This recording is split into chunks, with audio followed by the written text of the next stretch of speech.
also a fast-growing, potentially gigantic market in mobile payments is something we're talking about this morning.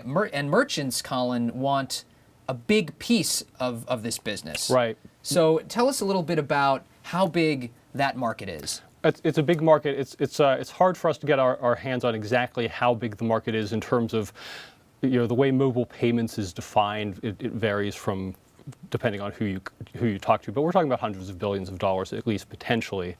What happened today is that Walmart and Target and Sunoco and a few other big retailers, retailers that process billions of dollars in transactions every year, they're getting together to form a mobile payments group. They're going to try to create a technology that will compete with Google Wallet, which is Google Wallet. There's Google Wallet. There's ISIS, which is that joint venture among of the telcos, right, the wireless carriers. Right. There's, of course, Square, right, which made a lot of news a week ago when it signed a deal with Starbucks to handle mobile payments for Starbucks. Right, and so the question is how this will shake out, and I think we're at a very early stage, and I think if you talk to people in the industry, one of the things they say is, yes, this is interesting, we don't know what's going to happen with it yet. So Walmart and Target are sort of planting their flag here. They're saying, look, we don't want to give control of this. We see this as potentially being a very big business, and we would like to have control of what happens with it. Who would they replace? I mean, if they're going to handle...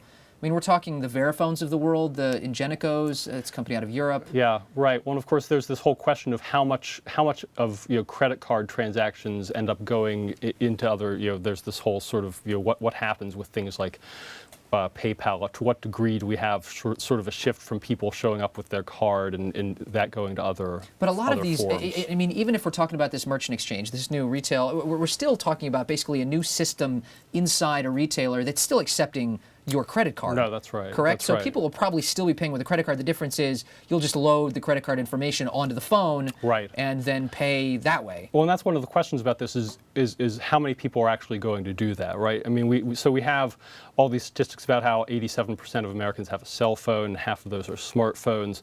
And then the question is, to what degree are consumers willing to take the step of doing that, right? This is not to say that they won't do that, but this is always sort of the fog of these things. Is you don't know what direction it's going to go in. Square, for instance, is something that's become very prominent, but we don't know in 2 years whether we'll be talking about ISIS and Square, or whether these companies will come to an agreement on a common sort of arrangement.